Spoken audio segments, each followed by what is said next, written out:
Salam əziz MİQV sertifikasiya hazırlaşan müəllimlər, hamınız üçün xeyirli uğurlu olsun. Mən bugün sizə yeni inteqrasiya testləri təqdim edəcəm. Zəhmət olmasa kanalımıza abunə olmağı, videolarımızı bəyənib şərh yazmağı unutmayasınız. Əvvəlcədən təşəkkürlər və onlayn kurikulum, onlayn müsahibə dərslərimizə qoşulmaq istəyənlər 055 468 89 24 nömrəli WhatsApp nömrəmdən əlaqə saxlaya bilərlər. Keçən suallara və əvvəlcədən də deyim ki, inteqrasiyada elə bir vaoluq bir yenilik yoxdur. Sadəcə yeni inteqrasiya testləri təqdim edirəm. Əvvəllər necə düşübsə qəbula, indi də o formatdadır. Sadəcə bəzi nüanslar var ki, onlara daha çox diqqət etməliyik. Yəni bəzi müəllimlər, bəzi müdavimlər vurğulayırlar ki, tamam köklü dəyişiklik olub, fən üstü dəyişib, fənlər arası olub. Xeyr, elə bir köklü dəyişiklik yoxdur. Sadəcə bəzi məqamlar var ki, orada fənlər arasında daha çox üstünlük verilibdir. İndi inşallah testlərin üstündə bir-bir sizə izah edəcəm. Diqqətlə qulaq asın. Keçək suallarımıza və burada da açar sözləri qeyd eləmişəm. Burada da açar sözlərə baxa bilərsiniz. Onsuz da testlərin üzərində bu açar sözləri vurğulayacağım. Ona görə bir-bir bunların üstündə bir də keçmək istəmirəm. Keçək suallara. Birinci sualda görək nə deyir? Birinci sualda deyir ki, siz 6-cı sinif olaraq bir informatika günü tədbiri keçirmək qərarına gəlmişsiniz. Tədbir üçün sizə 150 AZM büdcə ayrılır. Siz ehtiyacları nəzərə alaraq büdcəni planlaşdırmalısınız. Xərcləri uyğun şəkildə elə tənzimləyin ki, ümumi xərc 150 AZM-dən çox olmasın. Mən burada cümləmə belə deyim də, diqqət eləyəndə mən burada nə görürəm? Bu dərsin içindədir, yoxsa dərsdən kənardadır? Bir ona diqqət eləməliyəm, bir də fənlərlə əlaqəli olub olmadığına diqqət eləməliyəm. Deyir ki, siz 6-cı sinif olaraq informatika günü tədbiri keçirmək qərarına gəlmişsiniz. Demir, ha, keçirdiniz. Qərarına gəlmişsiniz. Hələ ki, xəyalınızda canlandırırsınız ki, biz bunu belə bir şey eləmək istəyirik. Bu informatika fənnidir. Plus, burada büdcə var. 150 AZN-dən çox olmaq, az olmaq. Yəni, büdcə sözünü harada görəndə, ona əvvəlcədən vurğulum ki, büdcə sözünü harada görəndə fənlər arasında üstünlük verməlisiniz. Çünki büdcə texnologiyada da olur, riyaziyyatda da olur və burada informatikada var. Ona görə bunun fənlər arasını əlimizdə, cebimizdə saxlayırıq ki, fənlər arası var. A, B, D variantlarından biridir. Ancaq burada indi fən üstü varmı, yoxmu? Əgər burada desəydi ki, yəni siz artıq tədbiri keçirirsiniz, sən bunu eləyirsən, yəni ki, fən üstü inteqrasiya siz nə istəyir? Real həyatı mühit istəyir.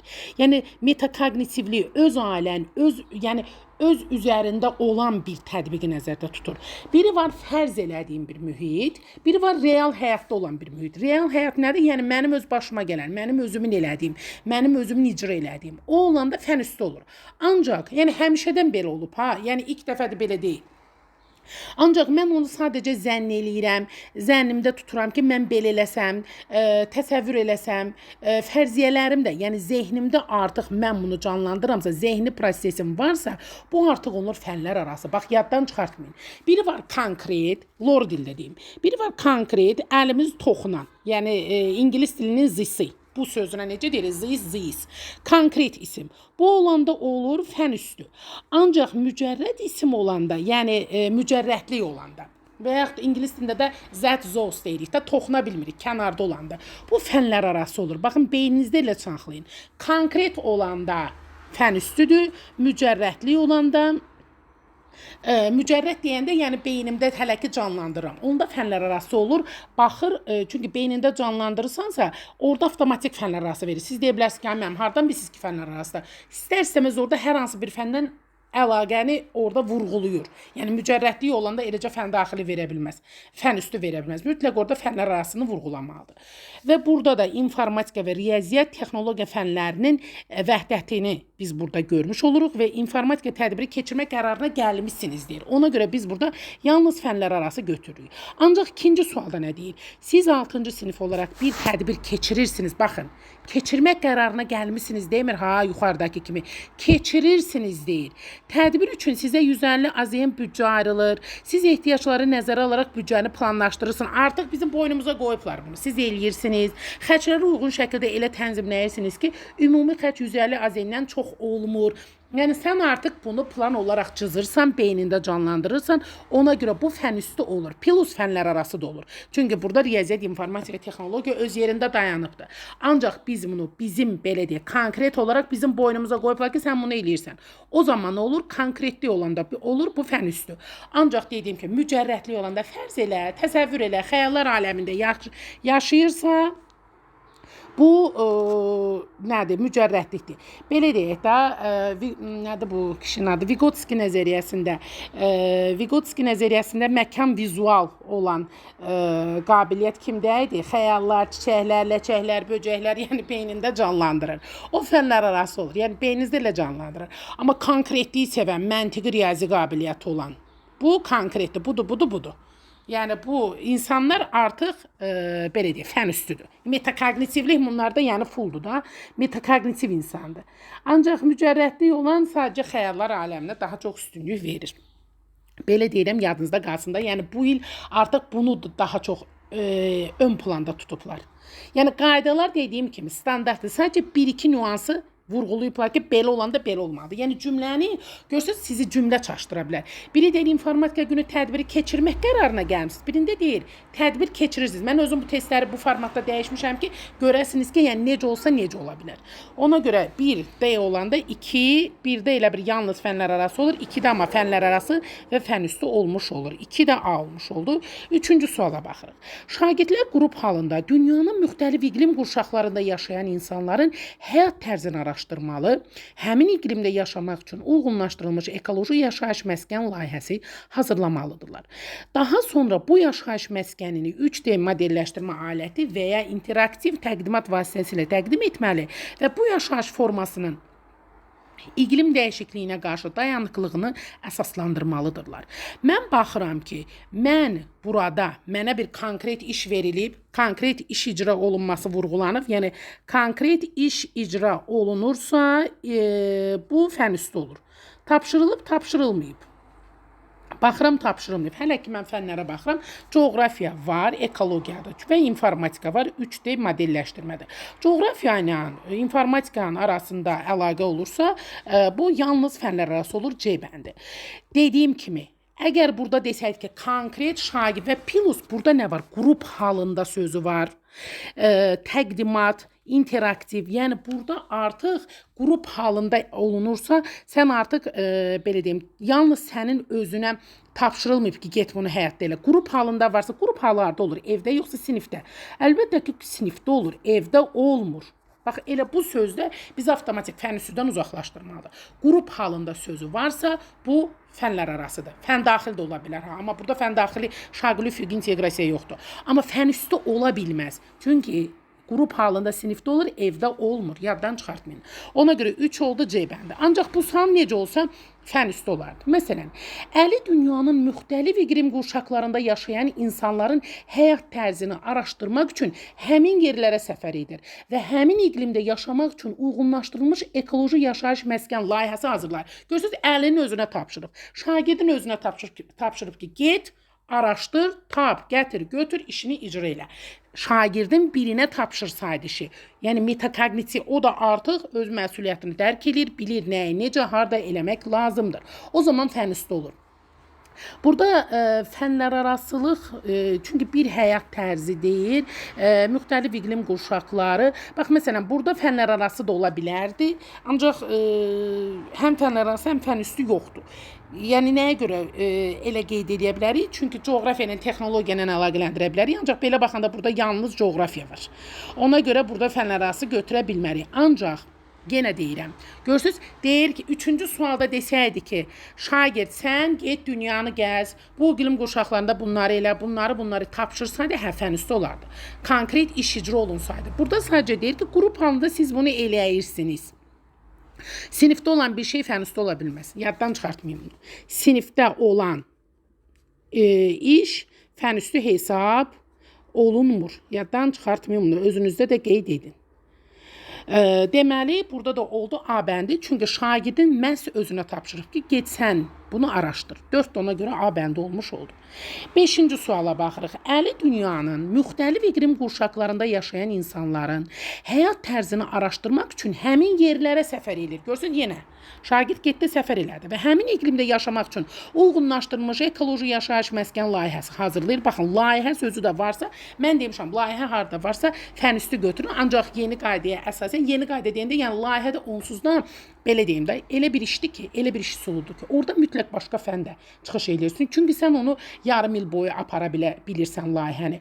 Layihədə bir fən üzrə fikrini cəmləmirsən. Bir neçə fənin burada vəhdəti yer almış olur. Ona görə layihə görəndə fənlər arası da götürə bilərik. Deyir, daha sonra araşdırdığı bu yaşayış məskəni 3D modelləşdirmə aləti vasitəsilə təqdim edir və bu yaşayış formasının iqlim dəyişikliyinə qarşı dayanıqlığını əsaslandırır.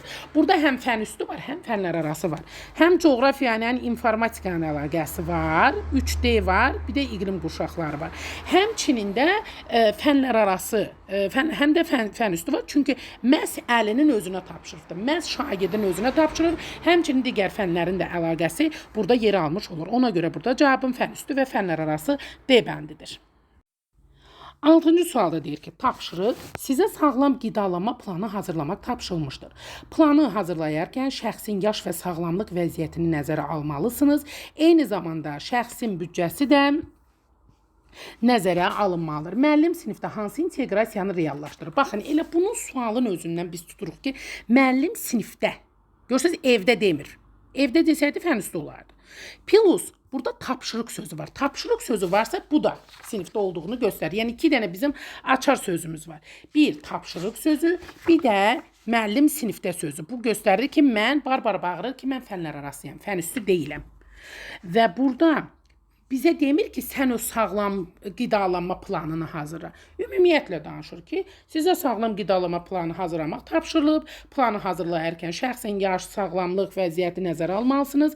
Burada sağlam qidalanma texnologiya fənni ola bilər, biologiya fənni ola bilər. Şəxsin büdcəsi deyirsə, bu riyaziyyat ola bilər, texnologiya ola bilər. Yəni bir neçə dənə fənnin vəhdəti burada yer almış olur. Ona görə biz bunu yalnız fənlər arası eləyirik. Bəs bu sual necə olsa mən bunu fən üstü götürərdim. 7-ci suala gəlin baxaq. 7-ci sualda vurğulayır ki, siz özünüzün sağlam qidalanma planınızı hazırlamalısınız. Desəydi, mən bunu yalnız fən üstü götürərdim. Çünki məhz mənim şəxsimə ünvanlanan sualdır. Şəxsimə ünvanlanan bir fikirdir. Metakognitivlik burada yer almış olur. Çünki sırf mənəm burada. Sizin özünüz sağlam qidalanma planını hazırlamalısınız.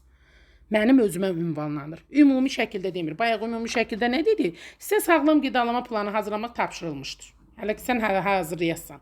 Hazırlayana, eləyənə. Yəni, ancaq sənin burada məhz özünün, işin, öz iş icran, öz tədbiqin olsa fən üstü olur. Ona görə 7 A bəndidir. 8-ə baxıram. Siz özünüzün sağlam qidalanma planınızı hazırlamalısınız. Görürsünüz, burada mənim özüm yenə varam, bu fən üstüdür, davam edirəm. Planı hazırlayarkən öz yaş və sağlamlıq vəziyyətinizi nəzərə almalısınız. Eyni zamanda şəxsi büdcəniz də nəzərə alınmalıdır. Görürsünüz, bir neçə dənə fən burada olmuş oldu. Həm riyaziyyat var, həm texnologiya var, həm biologiya var. Həm fən üstü var, həm fənlər arası var. Özüm bu sualları bu formatda eləmişəm ki, görəsiniz ki, necə olanda yalnız fən üstü olur, necə olanda yalnız fənlər arası olur, necə olanda həm fən üstü, həm fənlər arası olur. 8-də D bəndi olmuş oldu. Çünki həm fən üstü mənim özümə ünvanlanan fikir var, həmçində büdcə var, sağlamlıq var, biologiyanın, texnologiya, riyaziyyatın əlaqəsi var. 8 D bəndi. 9-cu suala baxırıq. 9-da deyir ki, siz ailənizin sağlam qidalanma planını hazırlamalısınız. Görürsünüz, ailəmizin, yenə mənim özümü ünvanlanan, mənim ailəmi ünvanlanan fikirdir. Konkret bir istiqamət var. Konkret istiqamət varsa, bu nə olmuş olur? Fən üstü. Planı hazırlayarkən ailənizin yaş və sağlamlıq vəziyyətini nəzərə almalısınız. Eyni zamanda ailə büdcəniz də nəzərə alınmalıdır. Yəni sırf qonşunun ailəsindən danışmır, dünyadakı bütün ailələrdən danışmır. Konkret mənə ünvanlanır və ona görə fən üstü olur. Həmçində bayaq dediyimiz kimi biologiya, riyaziyyatla hesablama olduğuna görə, büdcə olduğuna görə fənlər arası götürürük. Burada da olur cavabım D bəndi. 10-cu suala baxırıq. Tapşırıq, təsəvvür edin ki, Siz ekoloji problemləri araşdıran qrupun üzvüsünüz. Sizə müəyyən bir ərazinin içməli suyunun dadı, iyi və tərkibi ilə bağlı şikayət daxil olmuşdur. Sizin öhdəliyiniz 3 fərqli su mənbəyindən nümunələr götürüb, onların tərkibini, necə olduğunu, bulanıqlıq dərəcəsini ölçməklə iddianın doğru olub olmadığını müəyyənləşdirməkdən ibarətdir. Datalar toplanmalı, cədvəl şəklində təqdim edilməli və problemin həlli üçün müzakirələr təşkil edilməlidir. Mən burada görürəm nə var? İnformatika var, 3 dedim. Datalar, daha doğrusu datalar cədvəl şəklində var, coğrafiya var, ekologiya ilə bağlıdır. Sonra informatika dedik var, kimyada var, 3 fərqli su mənbəyi, codluq, tərkibi, fizika, kimya, indi mənim ixtisasım deyil deyə tam deyəmərəm, yəni fizika, kimyada burada yer almış olur. Burada fənlər arasıdır. Və ən əsası bu deyil. Təsəvvür edin ki, baxın, konkretlik yoxdur, mücərrətlik var, xəyallar aləmində yaşayır. Xəyallar aləmində yaşamağı fənüstü sevir. Deyir, mən konkretəm, mən metakognitivəm. Beynində canlandırır. Ki, təsəvvür elə ki, bu belə olanda belə olur, belə olanda belə olur. Sevmirəm elə tipli insanları, mən konkretliyi sevənəm. Yəni, fən üstü inteqrasiya konkret götürə bilməsə, xəyallar aləmində deyir ki, sən bunu belə elə. Demir, ha, sən get, əlinə stəkan al, bunu ölç, suyu götür, ölç, biç, tərkibini, codluğunu falan elə, datan da topla qəyanımı. Desəydi, hə, mən onu fən üstü götürərdim. Burada sadəcə yalnız fənlər arası olur. Ona görə 10 C bəndi. Amma necə olsaydı, mən bunu fən üstü götürərdim, gəlin 11-ə baxaq. Siz artıq ekoloji problemləri araşdıran qrupun üzvüsünüz. Aha, hamı qaldı qıraqda, mənəm üzvü. Artıq mənəm üzvü, yəni təsəvvür edin, getdi. Bir mənəm artıq. Mənə ünvanlanır ki, sən araşdıran qrupun üzvüsən. Bütün yük elə bir öz çiynimə götürürəm. Yük öz çiynimdə olmuş olur, indi davam edirik. Sizə bircə dəqiqə, sizə müəyyən bir ərazinin içməli suyunun dadı, iyi və tərkibi ilə bağlı şikayət daxil olmuşdur. Sizin öhdəliyiniz 3 fərqli su mənbəyindən nümunələr götürüb, onların tərkibini, codluğunu, bulanıqlıq dərəcəsini ölçməklə iddianın doğru olub olmadığını müəyyənləşdirməkdən ibarətdir və datalar toplanmalı, cədvəl şəklində təqdim etməli və problemin həlli üçün müzakirələr təşkil etməlisiniz. Kim? Mən. Deməli, mən özüm eləməliyəm, bütün yükü götürdüm boynuma. Üzr istəyirəm, deməli bu olur fən üstü. Amma fənlər arası yenə öz yerində qalır. Ha, informatika var, coğrafiya var, kimya var, hamı buradadır. Texnologiyadır, bütün fənlərin əlaqəsi burada yer almış olur. Ona görə A bəndidir. Ümidvaram belə dedikcə beyninizdə canlanır. Çünki qəbulda artıq bunu bu formatda salacaqlar. Bir daha deyirəm, dönə-dönə deyirəm, öyrəndiklərinizi kənarlaşdırmayın beyninizdən. Fən arası da bildiyimiz kimdir, fən üstü də bildiyimiz kimdir. Sadəcə fən üstünü daha qabarıq verirlər buradakı. Fən üstüdə metakognitivliyi daha ön planda verirlər ki, bunu sən eləyirsənsə, sənin öhdəliyindədir ki, konkret sənsənsə bu fən üstüdür. Yox, konkret sən deyirsənsə, fənlər arası zehnində canlandırma varsa, təsəvvür varsa bunu fənlər arası götür. Fən üstü götürmə. Deməli, 11-də oldu A bəndi. 12-ciyə baxırıq. Siz evdə suyu elektrik çaydanında bir neçə dəfə qaynadırsınız. Demir, ha, qaynat. Deyir, qaynadırsınız. Ümumiyyətlə danışır da belə. Ümumiyyətlə qaynadırsınız deyir. Bu dəqiqə qaynatmırıq. Gün ərzində bu proses üçün elektrik enerjisi sərfiyyatını və bunun ailə büdcəsinə nə qədər təsir etdiyini müəyyənləşdirin. Burada fizika var, elektrik çaydandır, texnologiya var, riyaziyyat var, büdcə varsa demişəm ki, fənlər arası olmuş, o olur. Ona görə biz bunu yalnız fənlər arası götürürük. Çünki mənim özümə demir, ha, get suyu qaynat. Ümumiyyətlə deyir, qaynadırıq, belə eləyirik, məlumat xarakterli. Bax, ona da fikir verin ki, məlumat xarakterli. Mən dedikcə, baxın, bu açar sözləri özünüzdə qeyd edin. Məlumat xarakterli olanda fən üstü konkret götürməyin. Mənə ünvanlananda fən üstü götürün. Məlumat xarakterli fikirlər fən üstü olmur. Ona görə burada da olur cavabım yalnız fənlər arası. Mənə ünvanlanmır. Amma necə olsaydı, mən bunu fən üstü də götürərdim. 13-ə baxaq. Siz evdə suyu elektrik çaydanında bir neçə dəfə qaynadarsınız. Müəllim bizə tapşırır, deyir, gedin qaynadın. Qaynadarsınız. Bu proses üçün elektrik enerjisi sərfiyyatını müəyyənləşdirərsiniz. Deməli, burada həm fənlər arası var, həm də fən üstü var. Çünki mənim şəxsimə ünvanlanan bir müraciət var. Konkret mənə deyir ki, get bu işi gör. Ona görə 13 Y bəndi. 14-ə baxıram. Evdə suyu elektrik çaydanında bir neçə dəfə qaynadın. Bu proses üçün elektrik enerjisi sərfiyyatını müəyyənləşdirin. Görürsünüz, yenə mənə deyir. Bir neçə dəfə qaynat. Sən də bunu elektrik enerjisi sərfiyyatını müəyyənləşdir. Həm fənlər arası var, həm fən üstü var. Çünki konkret mənə ünvanlanıbdır. Mən də bunu eləyib təcrübə aparmalıyam ki, hə bu belə olanda belə olur, belə olanda belə olur. Yəni öz üzərimdə iş olanda fən üstü olur. Real həyatı mühit olanda fən üstü olur. Metakognitiv olanda, öz ailəm olanda, özüm olanda, amma başqalar öz üzərimdə gördüyüm iş fən üstüdürsə, başqalarının gördüyü iş artıq yəni fənlər arası olmuş olur. Çünki artıq zehni olan bir prosesi də zehnində canlandırırsan. Amma real həyatda özümüzün tətbiq etdiyimiz iş, icra fən üstüdür. Yəni bir də onu sizə deyim ki, yəni şərt deyil ki, fənlərin adı cümlələrdə, yəni suallarda çəkilsin. Fənin adı olmaya da bilər. Həmin fənə aid bir açar sözü, ipucu varsa, sən həmin fəndən onu əlaqələndirməlisən.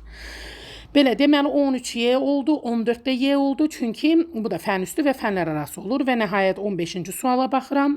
Siz evdə suyu elektrik çaydanında bir neçə dəfə qaynatdıqdan sonra gün ərzində bu proses üçün elektrik enerjisi sərfiyyatını və bunun ailə büdcənizə nə qədər təsir etdiyini müəyyənləşdirin. Görürsünüz, yəni bir neçə versiyada vermişəm ki, necə olanda necə olur. Görürsünüz, yenə mənə ünvanlanır. Ona görə mən bunu yenə fən üstü götürürəm və fənlər arasında olduğuna görə fənlər arası qeyd olunur. Cavabım burada da Y bəndi olmuş oldu. Ancaq dediyim kimi desəydi ki 12-ci suala baxın.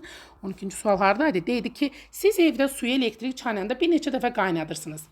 Gözü ümumiyyətlə deyir burada. Biraz söz oyunu var ya. Yəni cümlə ona görə həmişə deyirəm, yenə deyirəm, dönə-dönə deyirəm. Sualı oxuyanda diqqətlə oxuyun. Görün birinci sizdən nə istəyir? Bir hərfin belə hökmü var. Qaynadarsınız desə fən üstü olur.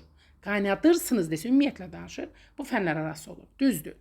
Bizi çaşdıran məqamlardır, ancaq həmişə yaxşını düşünmək lazımdır ki, əsas odur bu məqamları tutmuşuq, bilirik, tətbiq eləməliyik, öyrənməliyik və kurikulum həqiqətən də o qədər belə deyim, yaxşı mənadır. Ümumiyyətlə çalışın hər şeyin yaxşı tərəfini görün. Nə qədər siz onu yaxşı bilsəniz, bir o qədər inşallah müəllim kimi fəaliyyətə başlayanda, tətbiq eləyəndə deyəsən, nə yaxşı mən bunu oxumuşam. Deməli, belə olanda belə olur, belə olanda belə olur. Öyrəndiklərinizin hamısı həyatda öz təsdiqini tapacaqdır. O zaman fən üstü inteqrasiyanın da əhəmiyyətini görəsiniz. Fən üstü inteqrasiya ümumiyyətlə həmişə ön planda olan bir inteqrasiya olubdur. Yəni mürəkkəb inteqrasiyadır, transfer inteqrasiya da deyirlər. Nə qədər ki, öyrəndiklərimizi həyatda tətbiq eləyiriksə, bir o qədər istədiyimiz nəticəni alacaq. Yəni belə də bir misal çəkim. Məsələn, mən danışırıq ki, hələ müəllim olmamışıq, inşallah olasınız.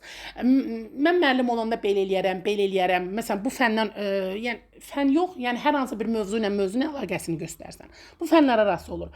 Ancaq konkret sən müəllim olandan sonra işin icrasını göstərsənsə, bu fən üstü olur. Çünki artıq sənin özün o işin içindəsən.